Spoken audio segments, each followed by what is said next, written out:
ഇവിടെ ചെട്ടിക്കുളങ്ങര ഭരണിയിൽ ആന എഴുന്നള്ളത്തുണ്ടാവില്ലേ? ഈ ആന ദേവന്റെ തിടമ്പുമായി വരുമ്പോ നിങ്ങൾ എല്ലാവരും കാണാൻ പോകുന്നില്ലേ?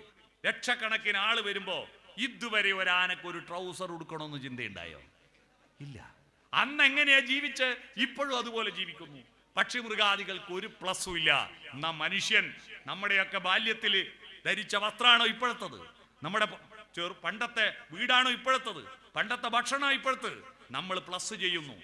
അതാണ് പ്ലസ്. ഇന്നലെ ഇല്ലാത്തത് എന്തെങ്കിലും ഒന്ന് ഇന്ന് പഠിക്കുകയോ ചിന്തിക്കുകയോ ചർച്ച ചെയ്യുകയോ സംസാരിക്കുകയോ കേൾക്കുകയോ ചെയ്തിട്ടില്ലെങ്കിൽ ഇന്ന് നിങ്ങൾ റേഷൻ കാർഡിൽ പേര് ചേർക്കാൻ അർഹതയില്ലാത്തവരാ. റേഷൻ കാർഡ് മനുഷ്യന് മാത്രമുള്ളതാ. മൃഗങ്ങളുടെ പേര് റേഷൻ കാർഡിൽ ഇല്ല. നിങ്ങൾ ഇന്ന് മനുഷ്യനാവണമെങ്കിൽ നിങ്ങൾ തിന്നതുകൊണ്ടും ഉറങ്ങിയതുകൊണ്ടും വിസർജിച്ചതുകൊണ്ടും ഇണചേർന്നതുകൊണ്ടും മനുഷ്യനാവില്ല. നിങ്ങൾ ഇന്ന് ചിരിച്ചതുകൊണ്ടും ചിന്തിച്ചതുകൊണ്ടും പാട്ടുപാടിയതുകൊണ്ടും നൃത്തം ചെയ്തതുകൊണ്ടും വായിച്ചതുകൊണ്ടും മാത്രമേ നിങ്ങൾ മനുഷ്യനാവൂ. അതുകൊണ്ട് നിരന്തരം പ്ലസ് ആവുക.